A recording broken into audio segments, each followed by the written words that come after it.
So, hello and welcome along to another edition of Isolation Interviews for Hospital Radio and my YouTube channel. And I'm super excited to be joined by a very talented actress in the form of Cherylee Houston. Thank you for joining me. Oh, thank you for having me. It's a pleasure. Now, obviously, we must start off by talking about the strange year and a half we've had. I mean, for you, how have you been affected? How have you found this last, weird period? Well, I'm still at home, which is a bit ridiculous now. I think there's a few of us out there who have still been at home. I've got some horizontal access going on at the moment as well. But it's been unusual. For me, it's actually been, I managed to be quite productive, which I think has been my saving grace for my mental health. Because I've been running DANC, the Disabled Artists Network community, and we've been hosting, I think, back between 250 and 300 webinars and masterclasses. We're about promoting disabled people in the arts, and particularly at the moment we're focusing on getting more people into television, having those key conversations about what the blocks are and looking at what the solutions are. And we've got 1,200 people in our network now, which is really exciting. We went into lockdown at 450, so there's a lot more of the disabled community come together now. But so yes, I've learnt to make porridge bread. I've learned what else has happened? I still haven't sorted out the bookshelves. I just noticed by looking up that way. Yeah, I've been busy. It's been a really weird, I think, for everybody, and I think I've been in a very fortunate position where I've been able to be okay in that circumstance, even though I've got quite poorly during that time, but which Corey quite very supportive of me with. But they were also incredibly supportive with how I managed to film at home as well. So it's been a whole. I don't know about you, Matthew. It's been I think it's been a ridiculous time that none of us had ever envisaged, isn't it? And we all just had, some people, it's been really tough and people have had to carve their way through it. So I think I've been quite fortunate in that way. And the other amazing thing is obviously, a lot of people have come together to help others. And obviously you've been able to do stuff to help other people in the disabled community. So you must feel kind of, although you've also been tackling your own sort of health issues, you must feel so proud of what you've been able to do to help others. Yeah, I think for everybody, it's a sense of achievement enables you to carry on as well, and I think that's probably so. It's fantastic to be able to help people. It's fantastic for us all to come together to change this common goal. I know. So I think anybody who's battling with an illness or a disability is it's really useful to think about actually something that distracts you because it can consume you. Do you know what I mean? At the moment, because I just said to you, Matthew, I might have to go the GP ringing. It can absolutely consume you. So therefore, and it's such a battle to navigate your way through the health system as well, and also deal with the day to day whatever's going on. So actually, I found having a different focus has actually given me more strength than if I'd gone down the wormhole of just being ill. And I mean, of course, with Coronation Street, there was a period when all of the cast were having to stay at home during the initial lockdown. But then obviously, the cast start going back. But obviously for you, that didn't happen. And that must have been frustrating that you couldn't kind of do what you love doing. Yes, it was very it was a bit hard, but it was okay. I mean, I've had a lot of support from my friends in the cast. So obviously, when Corey came up with the idea of doing the scenes from home, how did that work? Because it's not as straightforward as just cameramen come in and record in your home. I mean, talk us through that whole process. I know, so because I was still shielding, nobody could come in. So it took quite a while. What they did was because the casting director, Jenny Radcliffe, and a few of the writers knew Toby, my partner, was also an actor and knew his work, so they knew he could act. So then he had an audition, gosh, last December, which they sent us cameras for us to film that at home under our own steam, so they could see if the camera quality would match. So they had to rent a camera to do that. That worked. They approved Toby, so then they put him into scripts. So then I think it was in April it was ridiculous. The amount of jobs Toby was doing, bless him, because they sent, and so kind as well, because they knew because of my physicality, it would be all onto Toby. So I was asking for things if they were a bit if we could have them a bit earlier, so things could sort of decontaminate without us having to clean everything down as much. So we had all the costumes, the makeup sent. We figured out where we were going to film, moved some furniture around, then talked to the director, showed pictures, video called with both directors to see if that would work for them. The first director was Mickey Jones, and we sort of had the living room, and then I gave him a video tour, and I was like, where would you put the camera? And then we were figuring that out with the phone. And then we got the cameras. Then we had a camera lesson on how to use it, and with the mics. We got props. We got even the disinfectant spray with the same labels everybody else had on the street. We had knickers from the factory. We used my sewing machine. And then we had a couple of rehearsals just to see how all the tech worked. And then on the day, it was really, so the camera's going down a line to the studio. We were on Skype and Toby had to record. So I remember there was one take where he had to go and he had to move the set. He had to move bits of the set. Then he had to move the lights. Then he had to check the microphones. Then he was moving something else into position.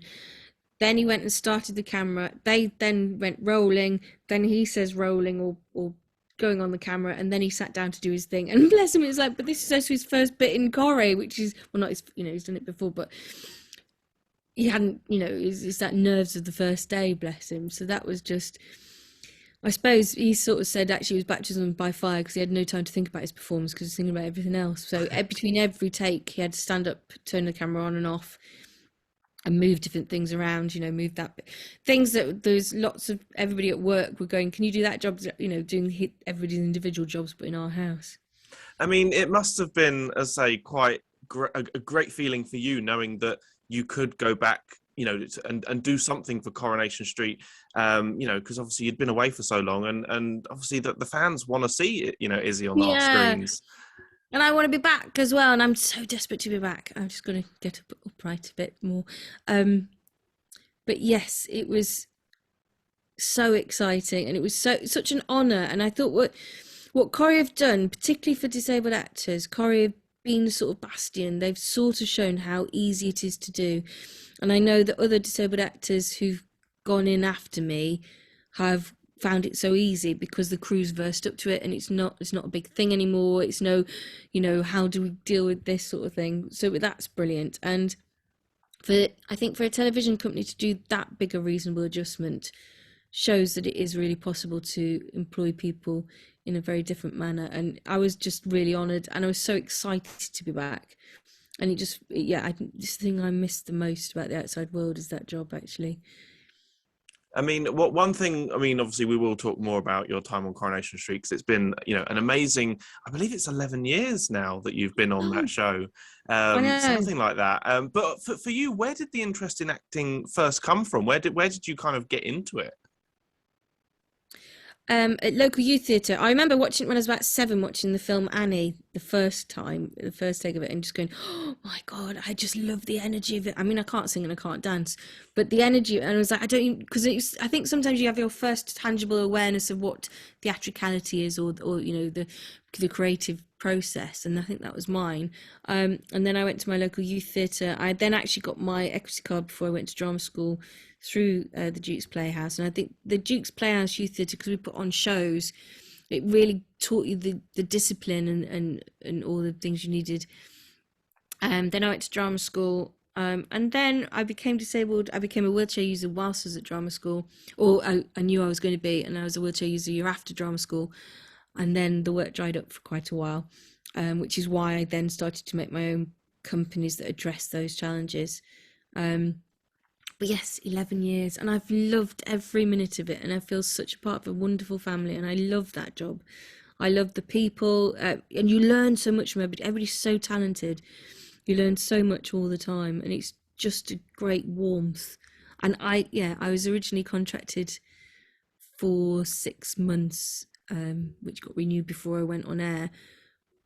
But yeah, I never thought I'd be there 11 years. And what a phenomenal. I mean, when you join a show like Coronation Street, what was going through your head when it first came, the role first came up and you obviously got the job? How were you feeling? What was that like? It was a very weird situation because I the information on the day I was actually with David Nielsen doing a radio play at BBC. So it was just like, and he just went, "Welcome to the family," and I was like, "Oh gosh." I was a bit blown away. I was mind blown for quite a bit, because it was something you grow up watching, and in my family it was a bit like the Bible. It was, so yeah, it was, and I think I still pinch myself. I can't believe I still pinch myself now, I think. And I mean, obviously, like we said, 11 years. Last year would have been your 10th year, but I mean, I imagine you didn't really get a chance to kind of do anything with that celebration. So hopefully, I mean, I imagine when you can get back, you're looking forward to some great storylines, I imagine. Yes. Yeah. And I just love being part of the chorus of the factory as well. I love that, how we all sort of facilitate each other in that. And it's very, it's a wonderful thing. And I've learned a lot from Corrie as well, because you become a very good team player, which teaches you a lot about what you're feeling every moment you're doing something, and those backstories as well. So yeah, I'm excited for whatever is in the pipeline. I mean, for you, I mean, obviously you've had some amazing storylines over the years, but would you say there is one that's a particular favourite that you've been involved in, or is it what for you do you really enjoy about the role of Izzy? Oh God, there's many things I love about Izzy. And also the fact that it's familiar, and it's she challenges, because it's not about her disability anymore. It's about her personality and her character, and the disability does come into it, and I think that's really important. But I think Corrie have managed to get past that, which is a great lesson for many places. I actually thoroughly enjoyed the cannabis storyline. I learned a lot about that, how that helps with pain, and how, the amount of people that helps with pain. I enjoyed, being at police stations, because it's great being a bit of a baddie. I wouldn't mind a bit more of that. So yeah, I think that, but I just, and Mikey and having, and the different people that played Jake, and it's just that there's a lovely thing. There's just a real nice feeling, warm feeling at Corrie, and I thoroughly enjoy. And it's just the playfulness of the other actors as well. That's what's so much fun. Is sometimes you don't know what you're going to get, which is brilliant. I mean, if you were to meet Izzy in real life, do you think you two would be friends? Do you think you would get on with her? Yes, I think we would. I think she's a bit more down to earth than I am. I think she sort of sees people a bit straighter than I do. She'd probably teach me how to not trust the world, maybe. Yeah, I think I'm a bit more. I'm probably a bit more naive than Izzy is. I mean, one thing that I was interested to find out about yourself, which I didn't know, is you did hospital radio yourself. I mean, how did that come about for you? I mean, let's talk about that. Oh my God, I was trying for years to get in. I kept asking and asking. And it was, I think I started when I was maybe 15, 16, maybe, yeah. I did it for 4 years before I moved away and went to drama school. I had my own show in the end, and I just sort of built up, but I loved it. I loved going around the wards. I loved talking to people, meeting different people. I just loved the end. I don't know where's yours was, but ours was in Lancaster. And it was down these steps through what felt like a magic door, and you didn't know what was in. It was underneath the hospital, and just the energy in that booth. And I think it was always that delight of creating things. And because at that point I wasn't surrounded by it, it was like this magical entity that I just absolutely loved that world. And I just loved we played in Lancaster. It was brilliant because they played Popcorn. I don't know if they still do it. They the soundtrack to sort of say we're here was Popcorn, and I'd still get a thrill when I hear that music now. And it was just a great place to play and learn. So yeah, how long have you been doing yours? So I've been doing it for, funnily enough, 11 years. I started in 2010, so the same year you joined Coronation Street. Oh wow! So that's a small world, really. Yeah. But yeah, no, I mean, I think that's the thing with hospital radio is because you can go and meet your audience, you can interact with them, you can, often people in hospital haven't seen anyone other than doctors and nurses, for a while. And so to see, faces that aren't medical, who are there to talk about something other than medicine and all of that, just to talk about music. And you know, music is such an important thing, especially in recovery, because it can spark emotions, it can, you know, bring back memories. I mean, I don't know what you think, but I mean, Mm. for you, what was it that you enjoyed the most? I mean, obviously, apart from, you know, going out and meeting the patients. It was when I was allowed to help out with the show and then slowly eat my way into being on the show as well. But it was just that it just felt like a magical. Each time I did it, it just felt magical that we were creating something, and it was, and just being able to talk directly to people you've met, and you sort of knew who your audience was, and that felt. I don't know.